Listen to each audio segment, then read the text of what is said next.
Hello everyone. Has 2020 ruined anyone else's eyesight, or is it just me? So, welcome. It's really exciting to be here.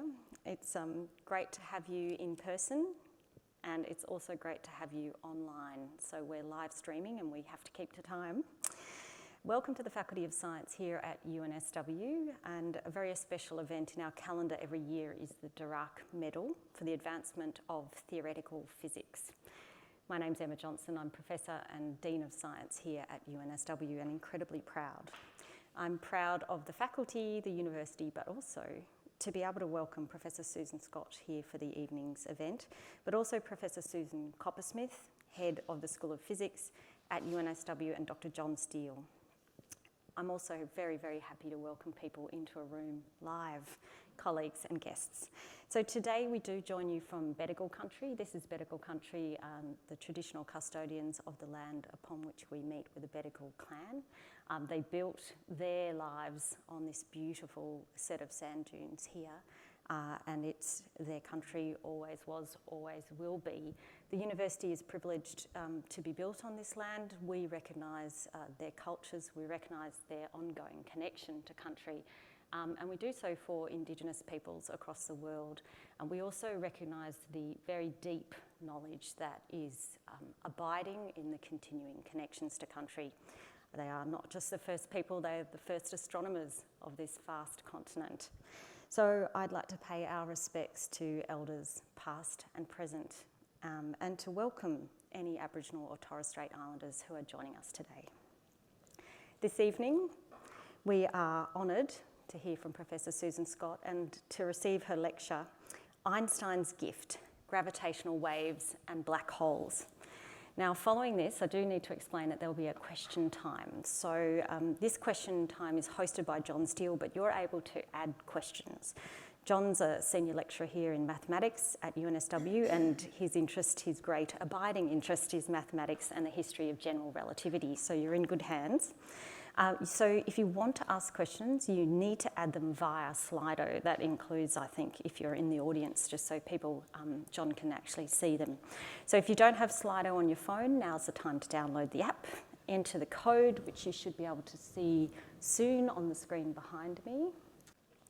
Right, so a quick introduction. 2020 has not been an easy year for anyone, with some extra special challenges for those of us in the university community.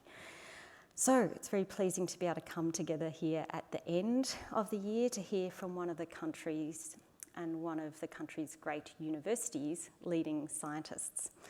Together we can reflect on the importance of science to our professional colleagues, but also to the rest of society in tackling not only the theoretical problems that we love to tackle, but also some of the existential challenges that we face as a society.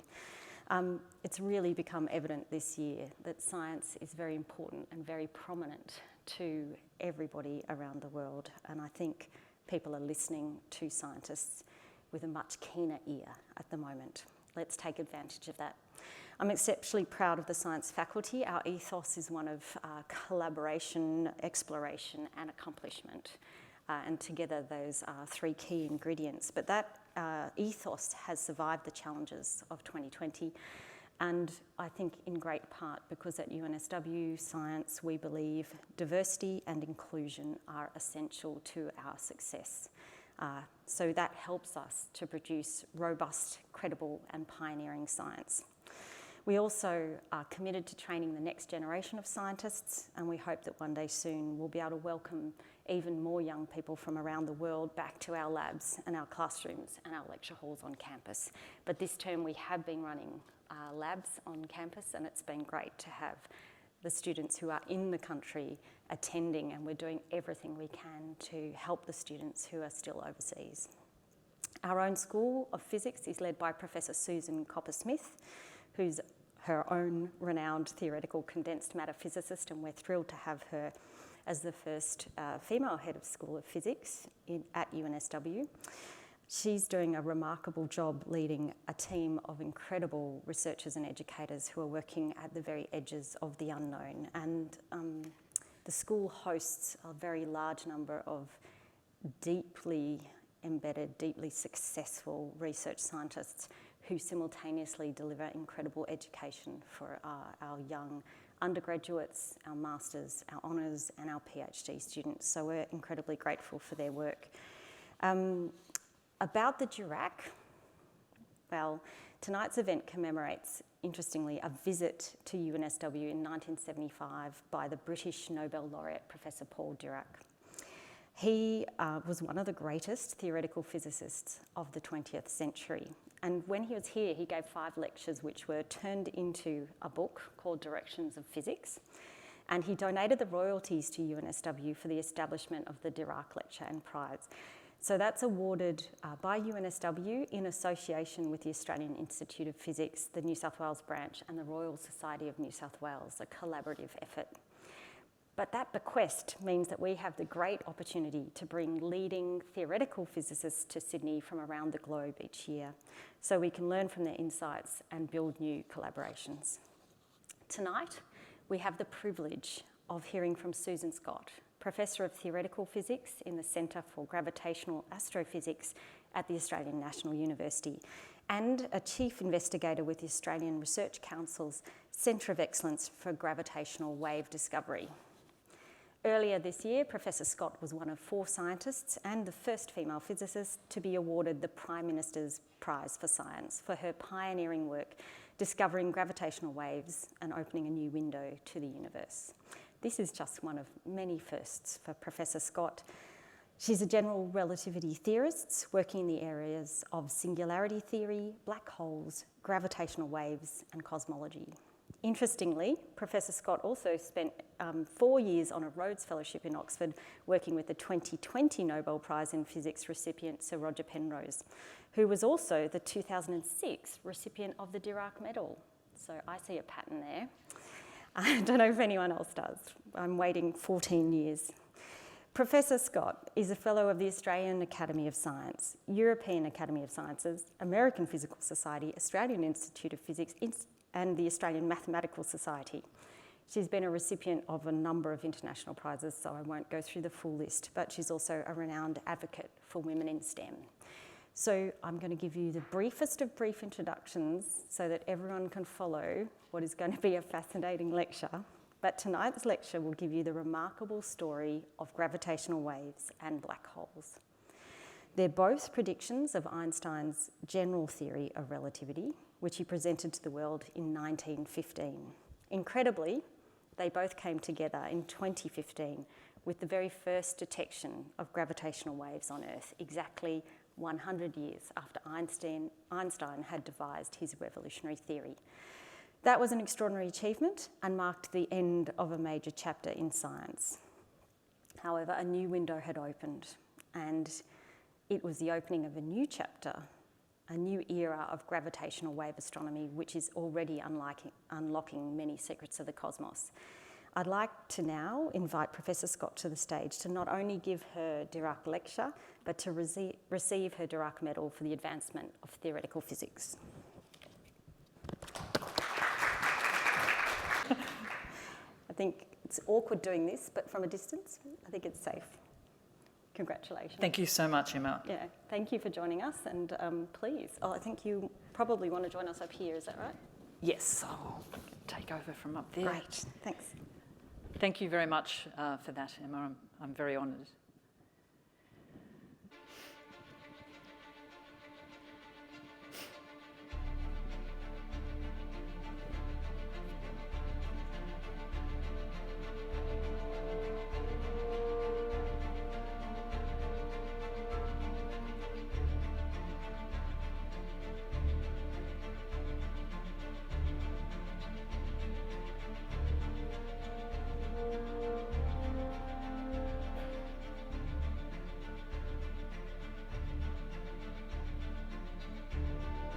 Gravitational waves have never been detected. We're literally creating a new branch of astrophysics right now. Gravitational waves are the sounds of the universe. Up until now, we've been deaf to what's happening in the universe, and we're about to turn on our ears.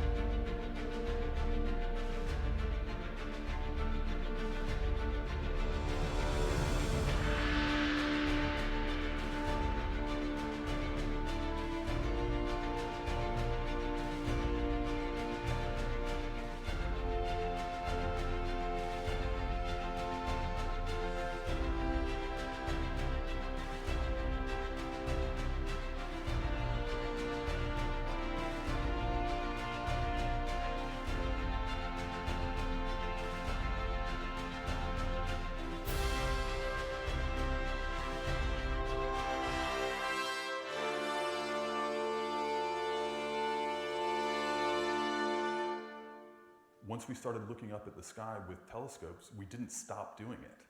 We're never going to stop listening for gravitational waves.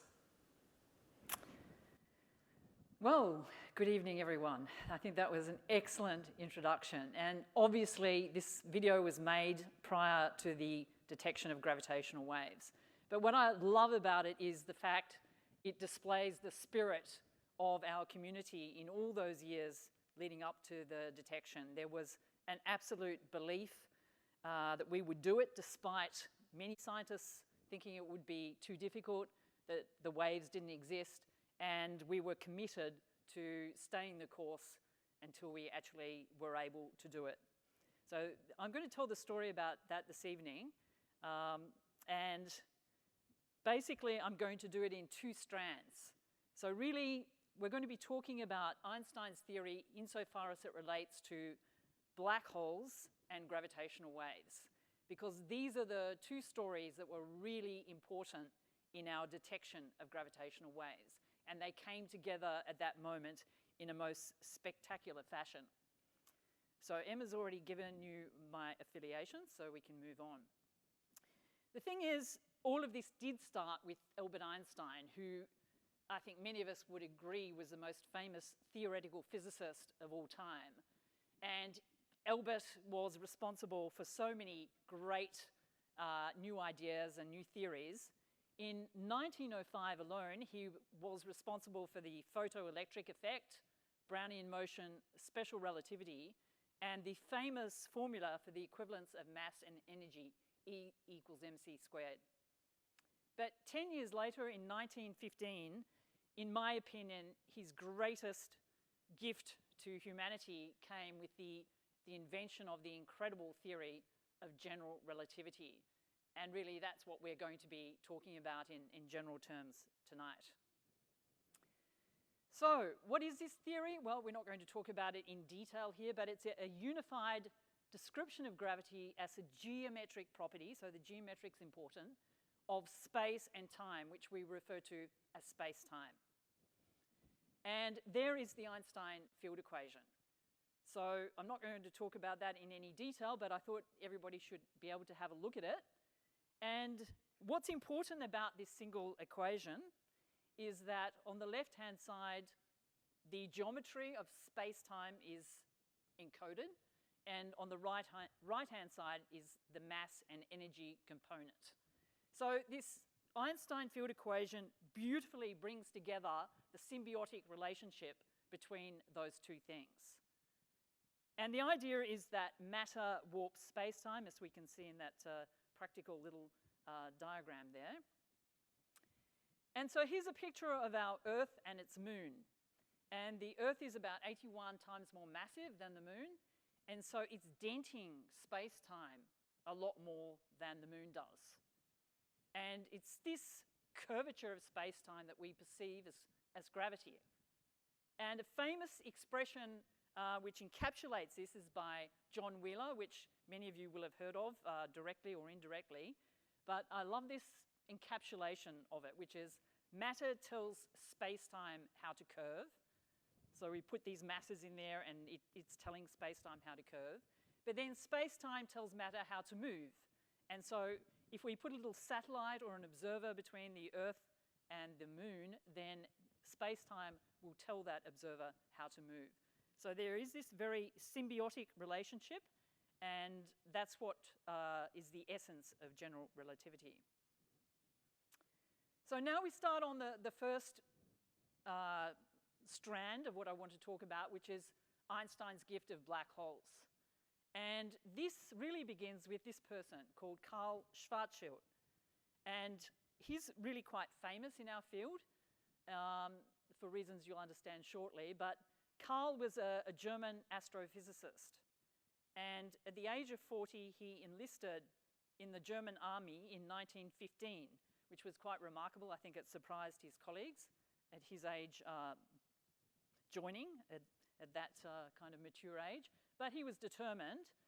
And Karl was eventually sent off to the Eastern Front in Russia. And he was a minor officer. So he would have been fighting, I don't know, possibly in the trenches or something during the day. And at night, he would have had his own little tiny tent and possibly a kerosene lamp or something like that. And Carl set himself this very practical problem. Basically, being an astrophysicist, he wanted to find the solution outside of a star. So he set himself the problem of finding the solution to the Einstein field equation for the gravitational field outside of a spherically symmetric star. Okay, so not the field inside, but the field around it.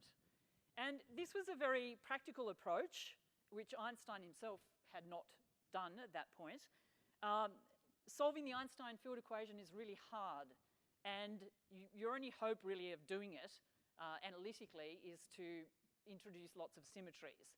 And Carl was a very practical person. He wanted that field outside of a star, so he chose a non-rotating spherically symmetric star. And there's only about 2 technical slides in this whole talk, but this is one that looks a little bit. I just wanted you to see his metric. So basically, it's described in spherical polar coordinates. So time coordinate t, radial coordinate r, and 2 angular coordinates.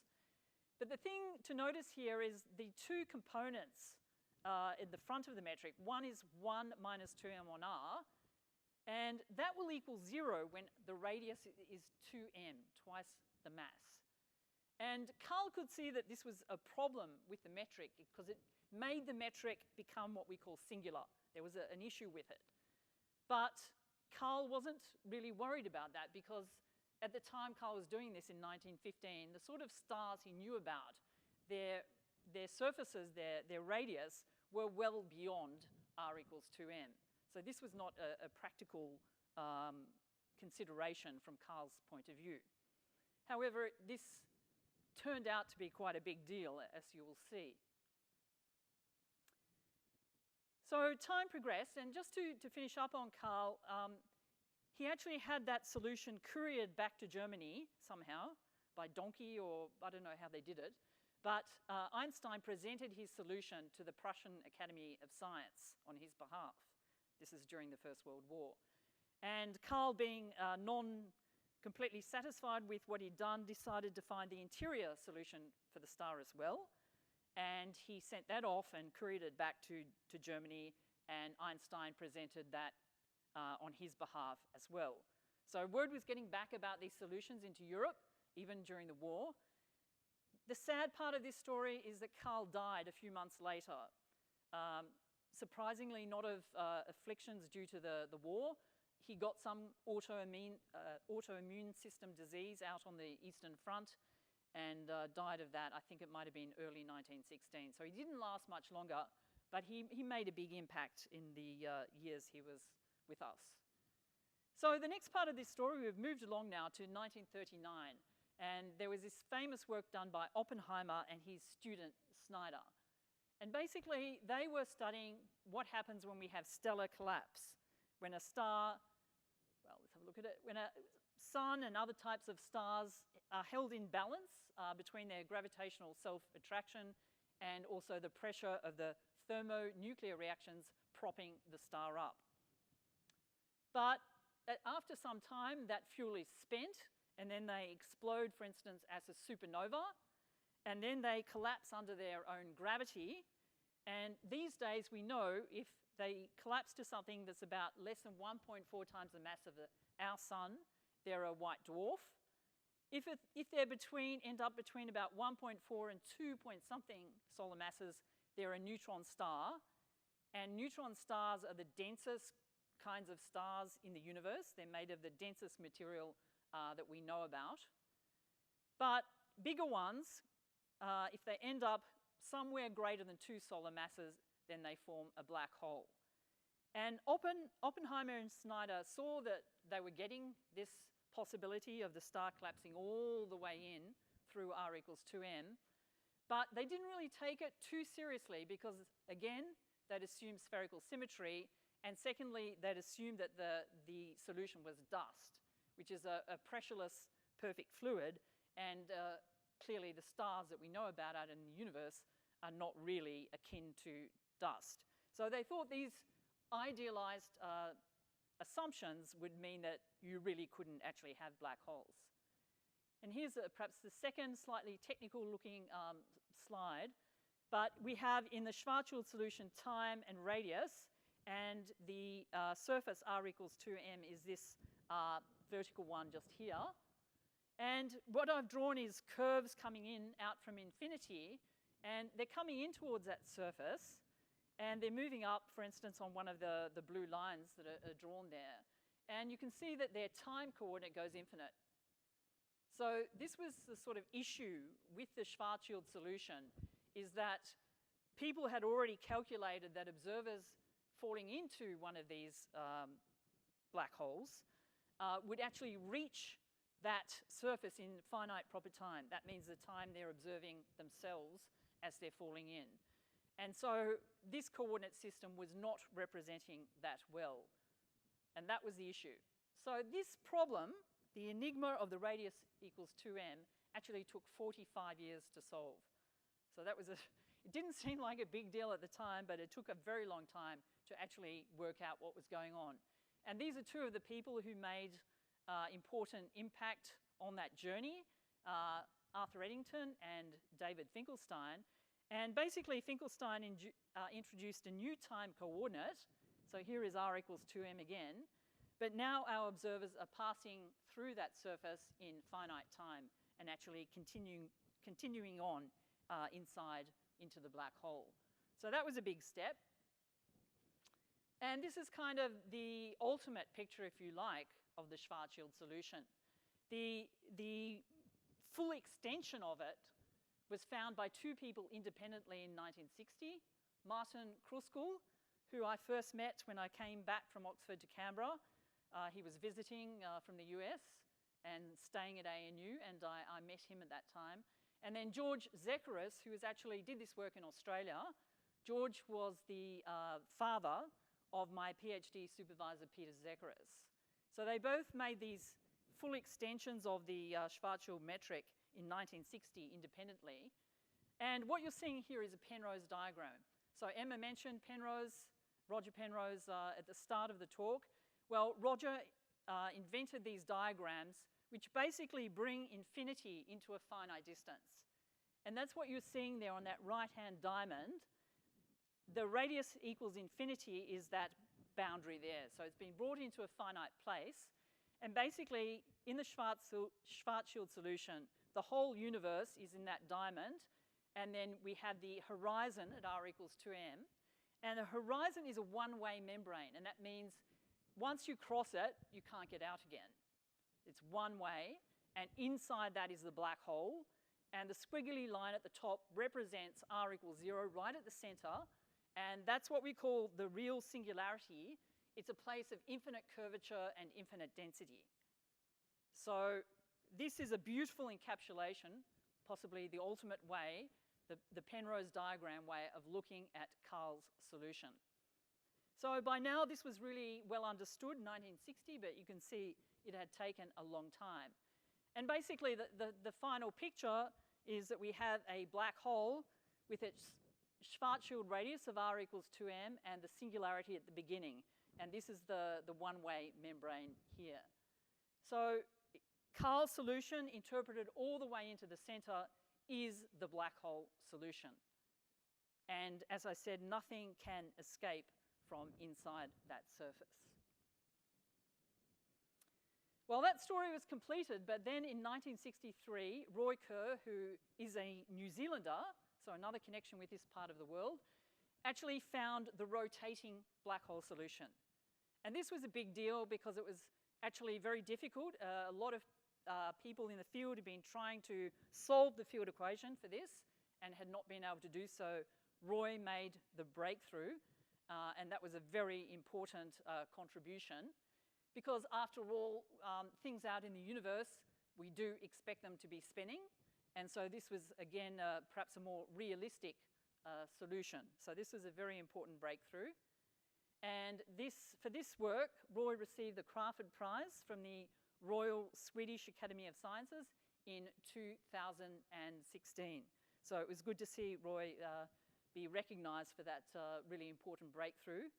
And this book over here, on the Kerr space-time, that's Roy's solution, and lots of aspects of it is brought together in that book with myself and Matt Visser and David Wiltshire. Okay, so now we talk a little bit about Roger's contributions because we're going to mention why he got the Nobel Prize, and that kind of completes the black hole story. So firstly, what are singularities in general relativity? Well, we know that the Schwarzschild solution and the Kerr solution have singularities. That means they have places in space-time with infinite curvature, in their cases with infinite density. Okay, so this is, people don't readily accept places with infinite density, including the general relativity theorists of the time. So this was an issue. So most theorists, including Einstein, believe that these singularities and indeed black holes would not exist in nature. So the prevailing thinking in all these decades was that these things, although we're getting them in a couple of solutions, they would not actually exist in nature. And they thought the reason we were getting them was because of the high degree of symmetry that had been assumed. I mean, after all, you look out in the universe and there's nothing, exactly spherically symmetric out there. Stars, planets, they all have, flares, they have mountains, they have crags. There's nothing with exact symmetry. So the thinking was if we could somehow get a more general solution, then they would disappear. So Roy had found his rotating black hole solution, and by the way, these are really, really famous. These are the black holes that are out in the universe. And Roy was very excited, and he went to present his solution to an audience of mostly astronomers at the Texas meeting of 1963. And I've heard Roy talk about the reaction of the audience, and that sums it up. Basically, first of all, they found his talk quite technical, so that was a put off. But secondly, they found these singularities to be absolutely absurd, some kind of potentially a big failure of general relativity theory. And the feeling was there has to be some kind of mechanism, a physical mechanism, that prevents stars from collapsing that far. And I think Roy himself was very bemused to have his great discovery received in this way. So astronomers were not buying the singularity black hole situation. So everything changed from the late 1950s in general relativity. Basically, there was a whole new mathematics that came into play, which is differential geometry and differential topology. And a person emerged, Roger Penrose, who'd been a student in the late 50s, who was a pure mathematically trained scientist and was in a perfect position to capitalize on these new forms of mathematics. And that brings us to what he got his Nobel Prize for, which is the 1965 Penrose singularity theorem. So basically, Roger, the more he thought about it, the more he was convinced that black holes probably really did exist. And he was really driven to want to prove it. So he addressed the question of non-spherical gravitational collapse in 1965. Now, this is now 50 years after the start of general relativity theory. So this had been a very long journey already at this point. And he argued that any object with an event horizon, regardless of whatever shape it is, so it doesn't have to be spherically symmetric, will contain what we call a trapped surface. And a trapped surface, for instance, you could think of it a sphere. If you put little light bulbs all over it on both sides, then all light shining out from those light bulbs would go towards the center of the sphere because of the very strong gravity. The implication is that anything inside of a black hole has only one future ahead of it. So in other words, once you're inside this event horizon, you're going to fall further and further towards the center, and this collapse process won't halt, and it keeps on going until we reach some kind of catastrophe, and that is the singularity. Well, Einstein didn't like it, didn't like singularities and didn't like black holes. And by 1965, he was no longer with us, unfortunately, so he didn't live to see this. But basically, it was so far-reaching. This is a remarkable theorem and result. And to put it sort of generally, it means that if you accept general relativity theory and believe that sufficiently massive objects are undergoing gravitational collapse, which people did by that stage, then you will get black holes. And that will be irrespective of the shape or symmetry of the object that's collapsing. So this was an incredibly far-reaching result which changed the face of how scientists were thinking about black holes across the world almost overnight. It was extraordinary. And it was something that Einstein never predicted. And Einstein predicted so many things from his own theory, it's quite remarkable, and they've all come to pass. But he did not envisage this. So this was something that probably he wouldn't have been very happy about. But I'd like to think that in time he would have come round and eventually embraced his own black holes and singularities and seen them for what they really were. And the singularity theorems were not just that one, but there was a series of them produced throughout the 60s by Roger Penrose and later in collaboration with Stephen Hawking, and Stephen did one of his own. But these powerful theorems, and these are the biggest achievement in general relativity really since Einstein presented it. They're a very big deal. They establish that singularities are an absolutely general feature of space-time in general relativity. And every black hole contains a singularity, and every expanding universe began in a Big Bang singularity. So it's a real shame that Stephen didn't live to share in the Nobel Prize. I know a lot of people are very sad about that, but nevertheless, Roger did live to see it. And he had to wait 55 years from the year of the discovery until the year of receiving it, and had to live to, well, he'll be 90 next August. And he did remarkably, so I'm very thrilled that he did that. So also in the 60s, there were another group of important theorems proven by various people, but basically they show that there's only 4 types of black holes. There's the Schwarzschild one, which is non-rotating and non-charged. There's Roy's black hole, which is non-charged and spinning, and then the versions of those which have charges.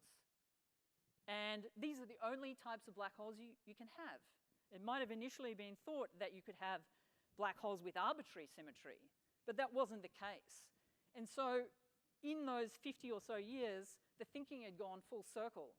You know, you started not believing what you were getting in your exact solutions because they were so much symmetry assumed, because things out in the universe aren't that symmetric.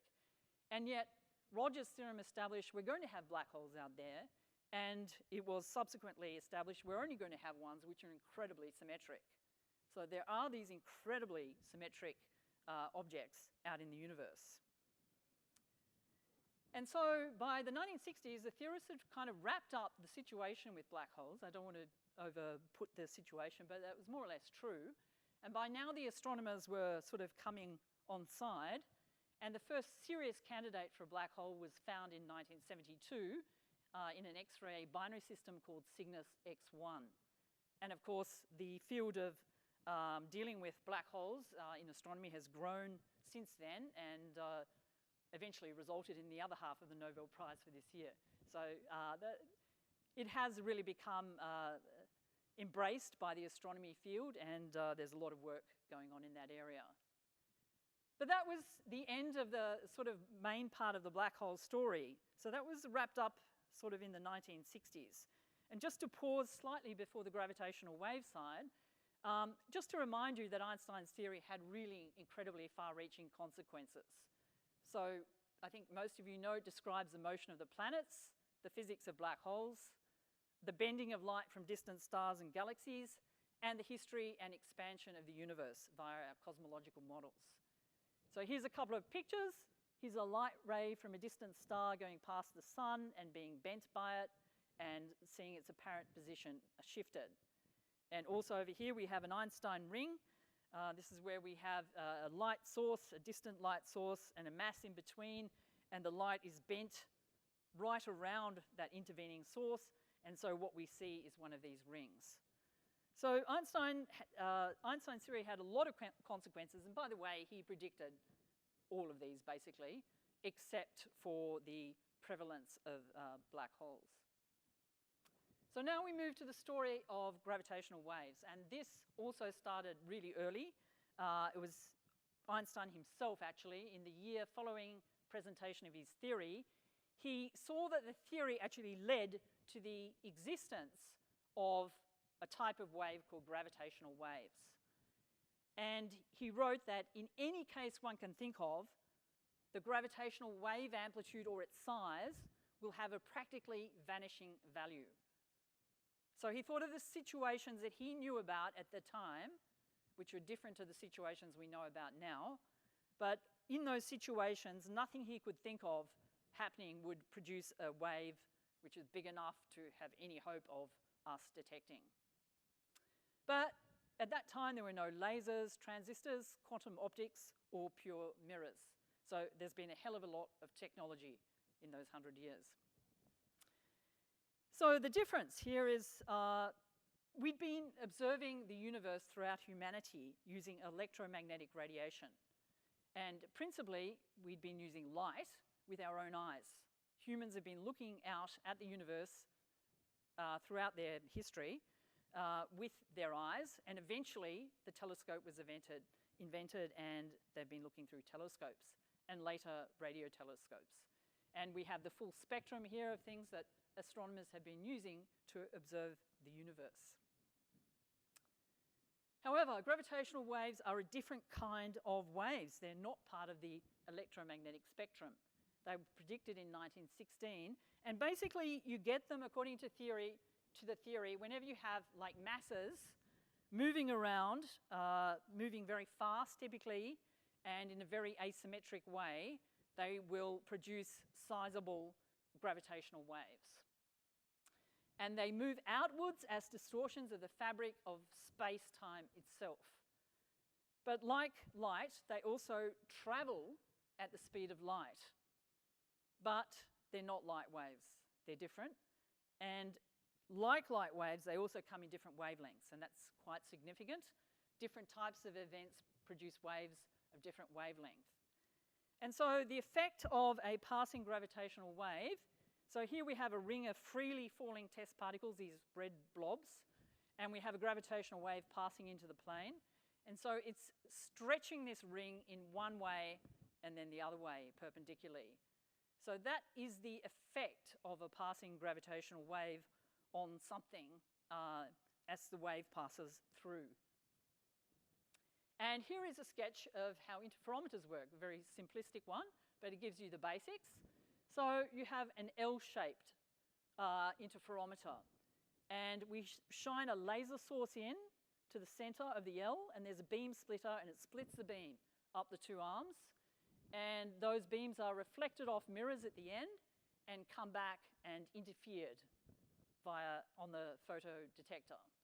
So if you can imagine a ring of freely falling test particles that go round those two, is based in the center and go round through these end mirrors, then when a wave comes through, it's going to stretch one arm in the top right-hand corner and then alternately stretch the other arm. So we will notice a difference in the interference pattern as the waves, as the wave front comes back to the center of the interferometer. And the distance we're going to have to measure, this delta L, is going to be 10 to the minus 18 meters. And that's the figure you need to have a careful look at. That is an incredible figure to try to measure a change in length of something less than the width of a proton. You cannot imagine the technology challenge involved in trying to achieve that. So that's how they work. And another feature of gravitational waves, well, here we have a person with a sledgehammer on a railway track and a friend stationed some distance away, and this guy's going to really hammer the rail, and the sound travels very quickly to this person's ear because the rail is very stiff. Okay, so steel is very stiff. If you just gave it a light tap, it would not work. It needs something moving hard and fast, which is what's happening here. And so this is a problem with space-time. It's also very, very stiff. So in order to make sufficient perturbations for anyone to be able to detect, we're going to need something very massive and moving very fast speeds to cause, you know, a sufficient vibration for it to be heard, for instance, back here on Earth. And just to put a fix on it, space-time is approximately 22 orders of magnitude stiffer than steel. So 22 orders means 10 by 10 by 10 by 10, whatever, 22 times. So that's how stiff space-time is, and that is an issue. And another issue is that gravitational waves only weakly interact with matter. So this makes them very difficult to detect. But the good side is that it also allows them to travel quite unhindered throughout the universe.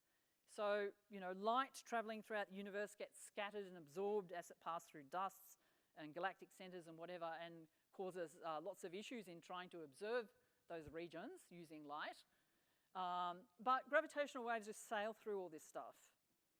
We can detect them, for instance, if they're coming from the other direction up through the Earth.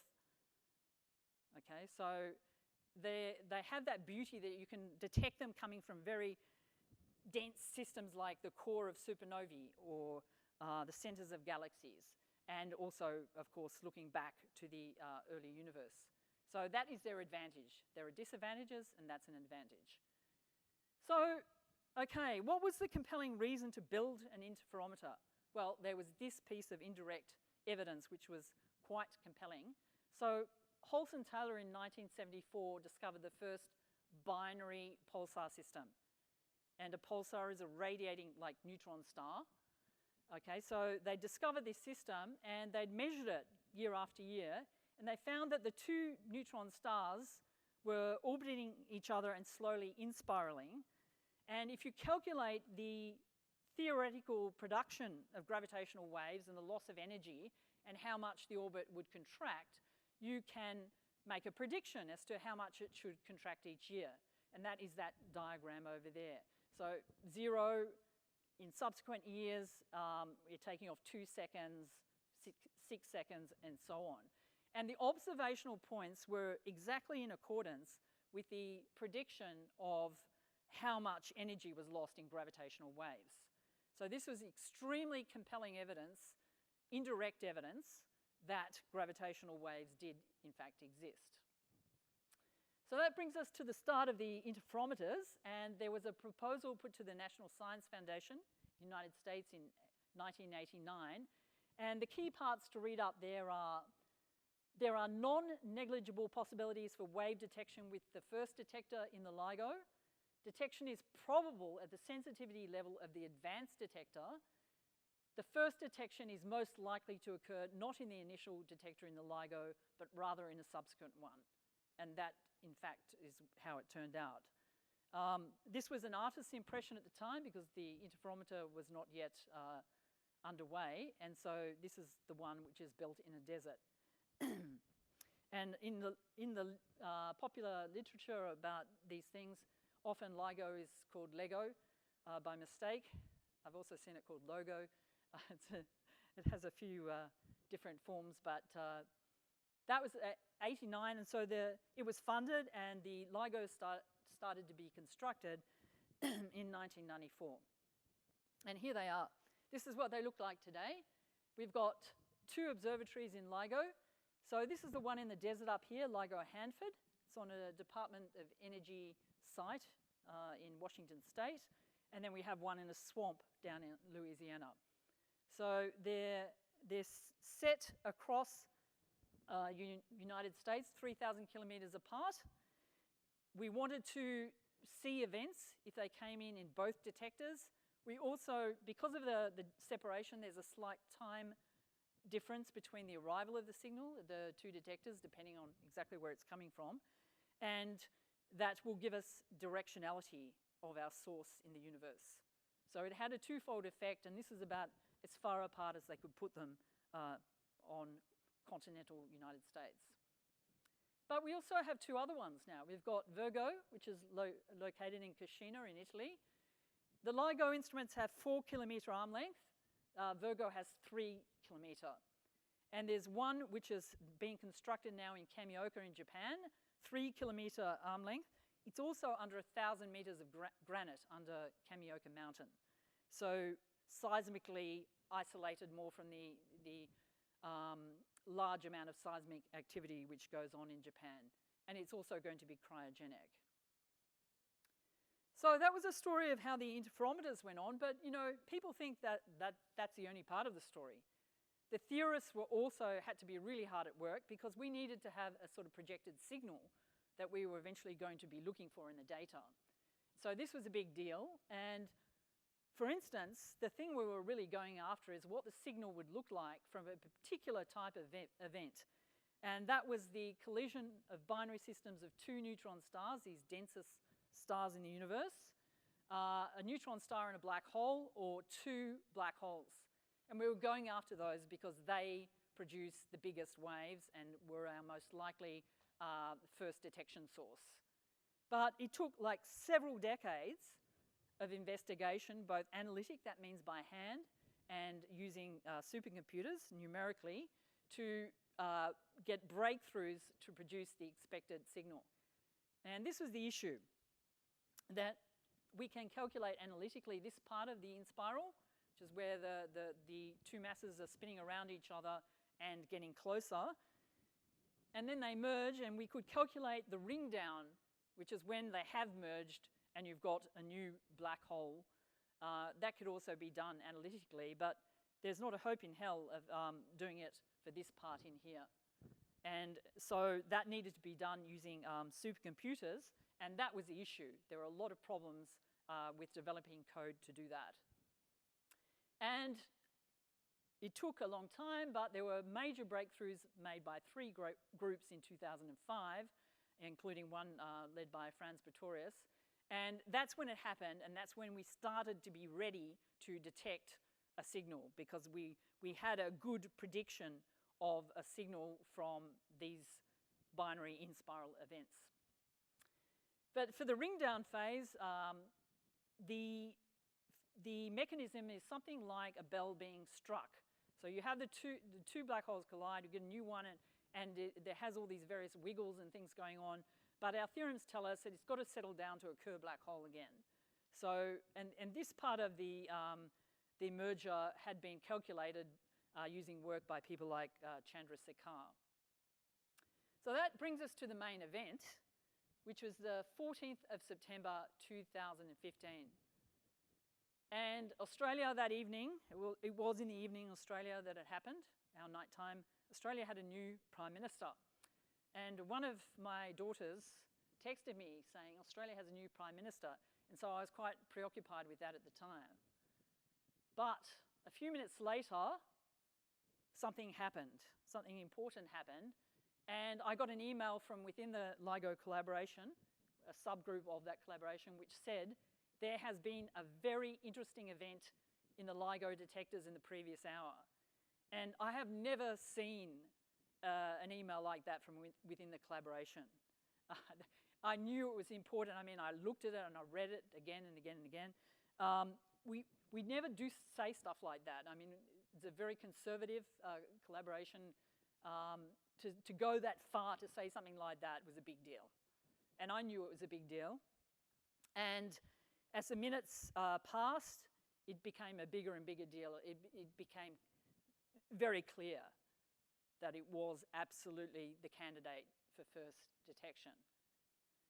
And by now it was like 11 o'clock at night, 11:30, and I really wanted to tell someone, and I couldn't tell anyone because we weren't allowed to tell anyone, but everybody in Canberra had gone to bed because the others didn't know about it, and I couldn't ring them and tell them because they were already out for the night.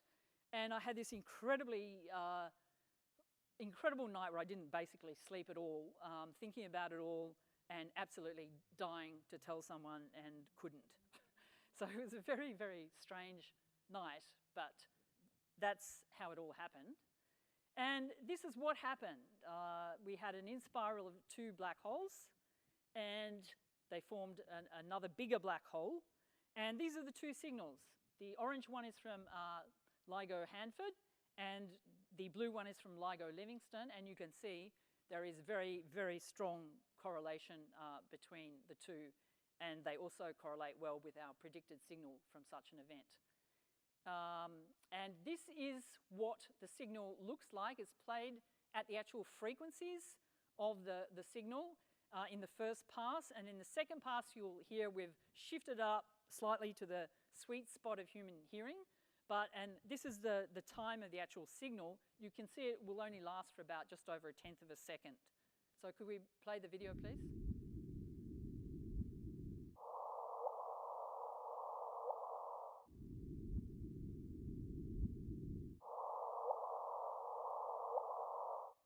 So you hear it sounds like a chirp sort of sound. That's what we call it. And again, here are the two signals from the two detectors. And in this one, we've time displaced one of them because there is a time delay in the signal reaching the two detectors, and that shows the excellent correlation between the two. Here are the parameters for it. One was a 36 solar mass black hole and the other one 29, and the resulting black hole had 62 solar masses. And if you do the math, there's about 3 solar masses missing there. And that's the interesting thing, is there were 3 solar masses radiated in energy via the emission of gravitational waves. That's a huge amount. And in fact, it's so much that the maximum power output of this collision was equivalent to 200 billion supernovae, which is quite extraordinary. And the final spin of the black hole was quite high. It was 0.67, maximum being 1, so it was quite a big one. Were these the black holes of general relativity? Well, yes, they were, absolutely, to the precision that we could measure the waveform. And so over here, I think the thing to notice is that this green is the black hole relative velocity, and you can see as they approach merger, they're moving at about 0.6 of the speed of light. And the black hole separation down here is going down to 1 Schwarzschild radius, which is that r equals 2m event horizon. So extreme numbers, it converted, as I said, 3 solar masses into an energy burst equivalent to 3,000 suns in their 10 billion year lifetimes, but the burst only lasted 1/10 of a second, so very short-lived. The rate of energy emission during that short interval was 50 times bigger than from all the stars in the universe, which is really absolutely remarkable. However, on the other hand, if you're only 10,000 kilometers, which is like, we can do that on Earth's surface, from the collision, then you would have only been stretched by 0.5 millimeter, which is probably what happens to you when you go to bed at night and get up in the morning. It's probably of that order. And LIGO measured a change in the length of each arm of the interferometer of 10 to the minus 18 meters, and that's about a change, equivalent change in distance to Alpha Centauri by 10% of the thickness of a piece of paper. And that was an extraordinary technology challenge. Can we play the merger video? So here's a sort of simulation of the event. And what you see is the 2 black holes with a background of stars in the universe. And the stars are sort of seeming to slosh around because as the masses change their configuration here, the light is bent in different ways as they move around each other. So the background stars appear to be sloshing. So that's a simulation, and we end up with this beautiful black hole. So just to give you an idea, this was happening 1.3 billion years ago, this event, this binary black hole death spiral. And at that time, there was only complex multicellular life on Earth. By 8 million years ago, the gravitational waves entered the local group of galaxies, and that includes our own galaxy, the Milky Way. And about 8 million years ago, humans and chimps separated. About 100,000 years ago, the gravitational waves arrived at the Milky Way, and about that time, Homo sapiens arrived in the Middle East. And then just 100 years ago, we had this genius, and he invented general relativity theory. And then decades later, we built these interferometers, and on the 14th of September, we were only just ready to detect them. In fact, we hadn't started the first observing run. We're 3 days away, but we were kind of in a stable configuration, and we were more or less ready. And so that brought us to the detection night and the sleeplessness. And here is the detection paper, observation of gravitational waves from a binary black hole merger. And this, of course, was the end of that story because it brought together the black holes and the gravitational waves like 100 years since Einstein presented his theory. It was an amazing, amazing story. And that resulted in our press conference. It took us 5 months to announce it, which is the hardest secret I've ever kept for that long. We had to keep it secret, and this was our group at Parliament House in 12th of February 2016. And here is our chief scientist, Alan Finkel, and Brian, our VC, talking about some finer aspect of what we'd done. And I like to think it relates to the next picture because the signal, the good thing about it, we detected this signal, but it keeps on going. We don't stop it like you would with light and so on. It keeps on going, and probably one day an alien civilization will actually go on and detect it also. So what did we learn? Well, first direct detection of gravitational wave on Earth. The first detection of a black hole binary system. We thought they were out there, but we actually now detected them. The first observation of black holes merging. And most importantly, I guess from many of our points of view, was that this was the first test of Einstein's theory where the gravitational field is very strong. So we tested it a lot in the solar system and it passed all those tests, but we were actually quite concerned as to whether it would hold up in these regions, coming from regions of really strong gravity. And so it did, insofar as we tested it there. And this Nobel Prize for detection was awarded in 2017 to Ray Weiss for half of it and Barry Barish and Kip Thorne for the other half. And note the difference in time. This was like a year later, and Roger Penrose had to wait 55 years. So it's a very, very different kind of time frame involved. How are we doing on time, John? What time is it? Yeah, okay, well, I can do the last bit, which is good. So I don't want to say a lot more, but just a few key things that we've done since then. Another huge event for us was the first detection of a binary neutron star system merger. And this was a big deal because nobody had ever really seen one before because, you know, they happen and they do emit other forms of radiation. The thing about black holes is binary black holes, we're really the only ones who can see them because they don't emit any other signal. But neutron stars do, and so other people should be able to see them, but you have to know where to look. And our instruments just sit there, we don't have to look. So this beautiful signal rocketed in on the 17th of August 2017, and it was a binary neutron star merger. And just a few key points about why that was such a big deal.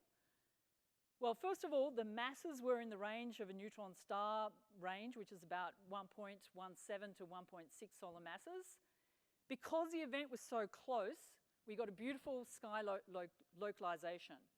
And with gravitational wave detectors, you can't pinpoint where the thing came from. But with more detectors, you can get a smaller and smaller portion of sky. And that was great because it meant we could pass this on to astronomers and they didn't have such a big area to look in to try to actually find the source. So it is still the closest and most precisely localized gravitational wave signal to date. Incredibly, it was also associated with a gamma ray burst 1.7 seconds later. So in that 1.7 seconds, this long-held theory that these short gamma ray bursts were associated with neutron star mergers was confirmed.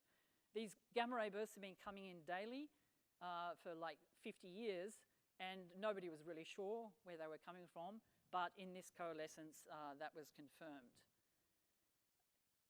there was also this incredible avalanche.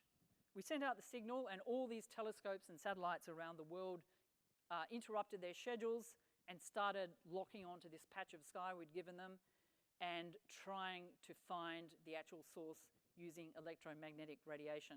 So this was the dawn of what we call gravitational wave astronomy. So involving not just us finding the gravitational waves, but the whole astronomy community involved as well, looking for things coming from that.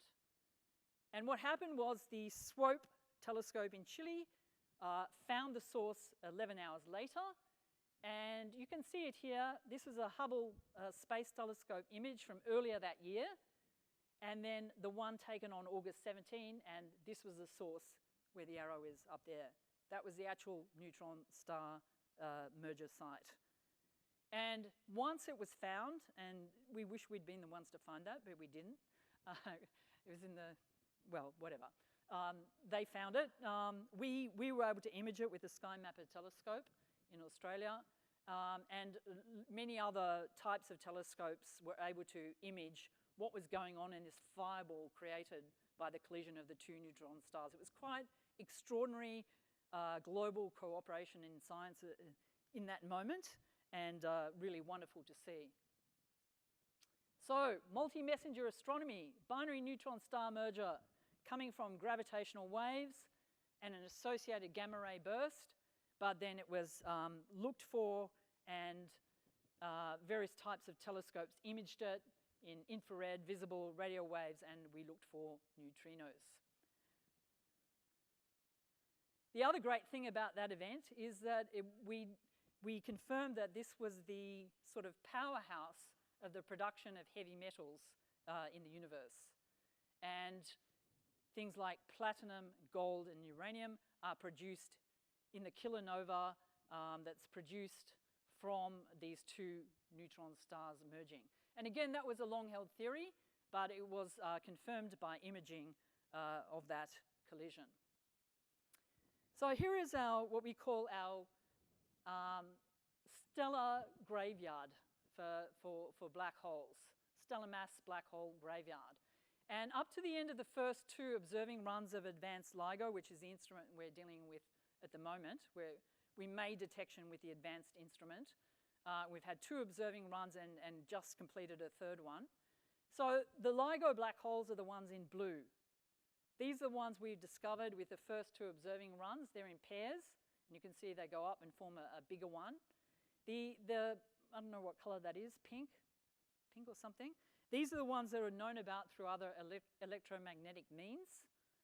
And then down here, we have neutron stars, which are, again, observed by other means, electromagnetic means, and we had our first binary neutron star merger, which is this one here. And you can notice there's a sort of gap between 2 and 5 solar masses. And that's something we've been very interested in trying to probe. And already we have this object which is falling in there from the collision of the two neutron stars. So these are the sort of physics questions we want to answer with these type of collisions. We want to continue to refine the rate at which compact binary systems merge. So we're getting a much better idea of that as time goes by. We want to probe the theories of formation and evolution of compact binary systems. A compact binary system involves like neutron stars and black holes because they're very compact objects. We want to know what their lives are like, how they get together, and how they evolve in these systems. We want to probe the neutron star equation of state, and that means we want to know the sort of material that neutron stars are made up of. These are the densest stars in the universe, and this is now an interface of our work with nuclear physicists. They can't do these experiments on Earth, so they're looking to us in these collisions, for instance, to try to further probe this particular type of material and work out its equation of state. We want to investigate that black hole mass gap between 2 and 5 solar masses.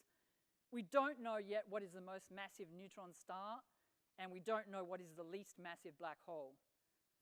We also want to know if there's a preference for nearly equal component masses getting together in these systems. And we also want to know things like how fast do black holes spin.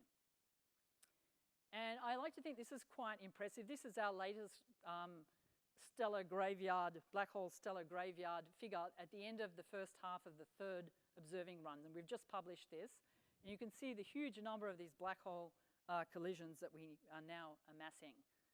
But we're also getting some more things down here. We've had a couple of binary neutron star mergers. We didn't manage to get a good enough piece of sky out to the astronomers for them to be able to find it. It's too far away and the region of sky was too large. But nevertheless, we have that. And you can see we're starting to get these masses in that mass gap region there. So things are happening, and we're actually, starting to think about in our future runs the incredible number of events we're going to be getting, including multiple ones per day, how we're going to process all that data and work with it. So the future, okay, one of the things we want to do, and some of my work is in this area, for instance, is to look at spinning neutron stars with an asymmetry. So it could be like a tiny mountain, which would be up to, say, 1 millimeter high. They don't have very high mountains. But that degree of asymmetry, as the thing spins, will produce a continuous stream of gravitational waves. Now, of course, they're not as strong as the ones coming from two big colliding black holes or something. But nevertheless, as our sensitivity improves on our interferometers, we have hopes of detecting this type of signal. And this will tell us a lot about neutron star composition. We also want to understand the ignition of supernovae explosion. As I said, we can see back into the center of the explosion with gravitational waves. And we haven't achieved this yet, but it is definitely on our horizon of something we're gunning for. So that's another big thing, to really probe how supernovae work. And I was just telling someone earlier that the thing that many of us are excited about is we do expect the unexpected, like things we don't yet know about, things that we haven't yet thought about. We can actually call gravitational wave signals when we don't know what they're coming from. We have that capability, and we will do it. And of course, then it'll be really exciting to try to work out where they're coming from. So just to finish off, this truly is the dawn of a whole new age of astronomy, which will involve gravitational waves as well, which is giving us a whole new window on the universe. It's telling us different information to what we could get before through just the electromagnetic spectrum. And we are going to be looking really all the way back to the beginning of the universe with these gravitational waves. So I think I'll finish there. Thank you. Take a seat. Yep. Now we have a few questions on Slido, but I think we'll start with one from somebody in the audience, if that's okay with you. Thank you. My name is Heinrich Rohrer. I am the foundation chair in theoretical physics. Now look, I was just intrigued that the singularity problem was solved by the rotating black holes. How does this measured? Has been measured? How did the rotating singularity-free conditions influence all these developments with respect to topology and all these relations? So please, this is my little bit complex question. Thank you. It might be a rather technical question. I'm not sure I totally got the gist of the question. Not quite sure what you're talking about either, I'm afraid to say. Yeah, I know it's something to do with singularities, but we don't get around the problem of singularities by relaxing our conditions on symmetry and so on. That's what really Roger showed and Stephen Hawking. They're a completely general form aspect of the theory. And they use very, very general methods to prove those theorems. So we can't get rid of them in general relativity. I'm not sure if that was your... Well, maybe we'll go to some of the questions. A couple of questions actually very similar about gravitational waves themselves. And the question, do gravitational waves get distorted by gravity itself, like light does? Do they travel in a straight line, for example? Gravitational waves. Gravitational waves. Are they themselves subject to gravity is the question really? Yes. They can be lensed, by masses. You have to use slightly different techniques, but yes, they can be, lensed by, when you're talking about really big masses like galaxies and things like that. And we've sort of done calculations to try to work out, how important that effect would be. And people in some of our detections have tried to work out if things have been possibly lensed. It would seem to be a fairly rare type of possibility for us at this stage, perhaps less so in the future. Well, one question that actually, this is more or less a question from myself. You mentioned when the alarm went off for you in that very first detection. How long did it take from that first alarm till you really knew that you had a signal, that it wasn't some effect that was just an accident?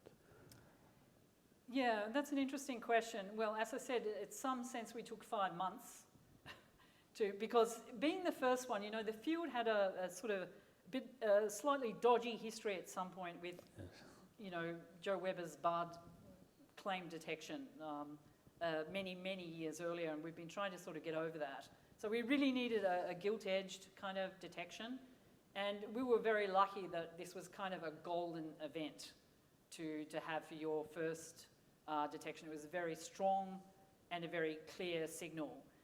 We had to do a lot of checking. You have to check for noise sources and things like that, and whether they're in all the detectors. And that's the thing about having a global detector network.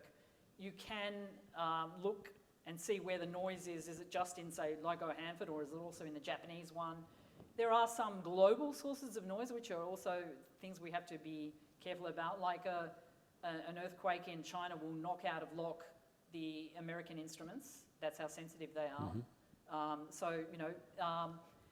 We have to look very carefully at the noise, and we went through that with a fine-tooth comb, and really that's what took 5 months. But I think in reality, we were pretty clear that it was it after some minutes. Well, as a sort of follow-up to that, one of the questions that have been asked, you actually mentioned these LIGO, these observations last a second. I mean, it's a second or so from detection to ring down.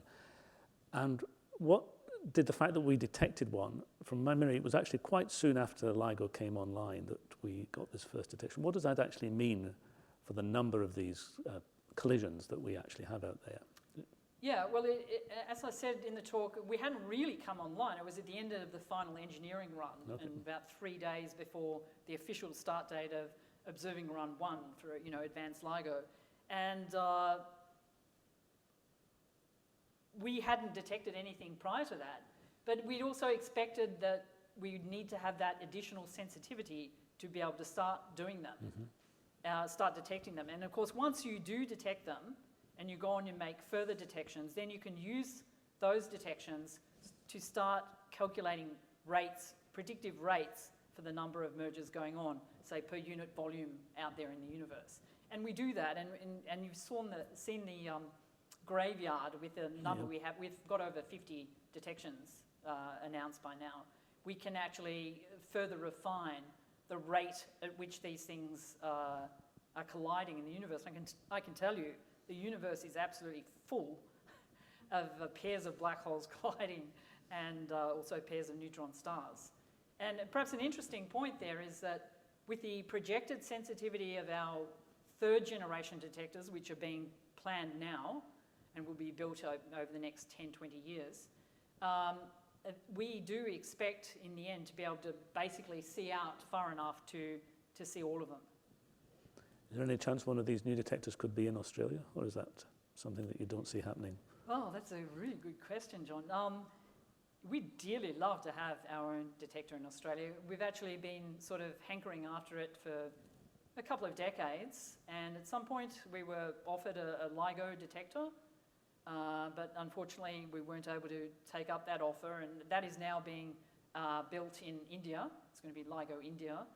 But we're looking now to 3rd generation, so looking to the next generation of instruments which are going to be more sensitive again.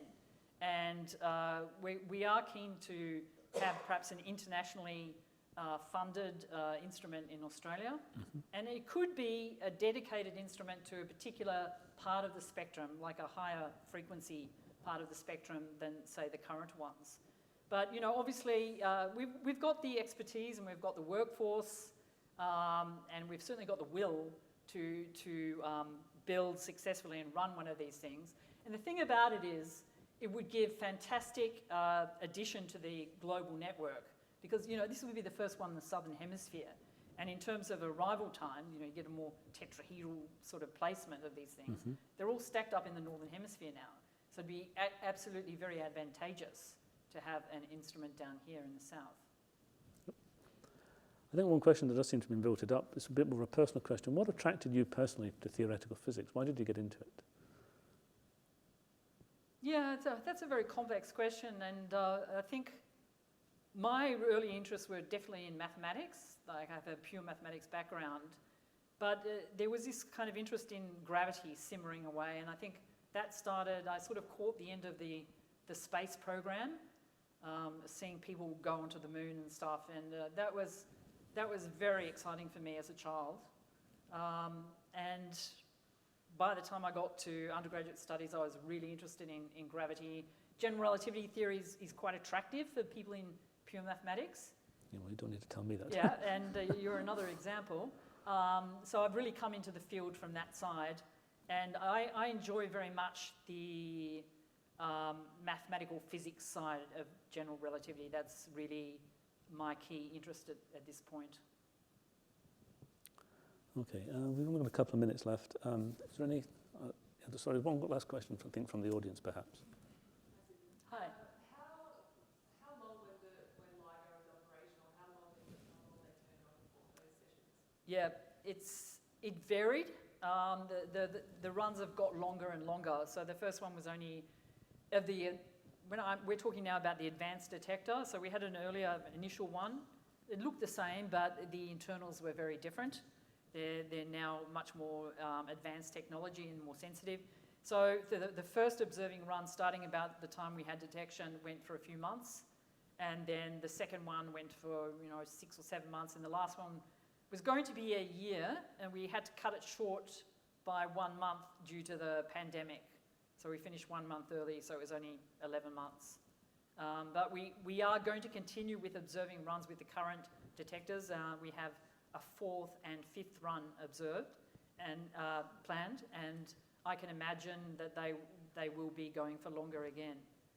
So yeah, it's not quite like flicking a switch on and off, but we have these downtimes in between, and that's when the experimentalists and the instrumentalists actually work on systems inside, the vacuum technology, the laser technology, the mirrors, the coding of the mirrors, the vibration isolation. There's a million things that we need to have continually improved to continue to get better sensitivity.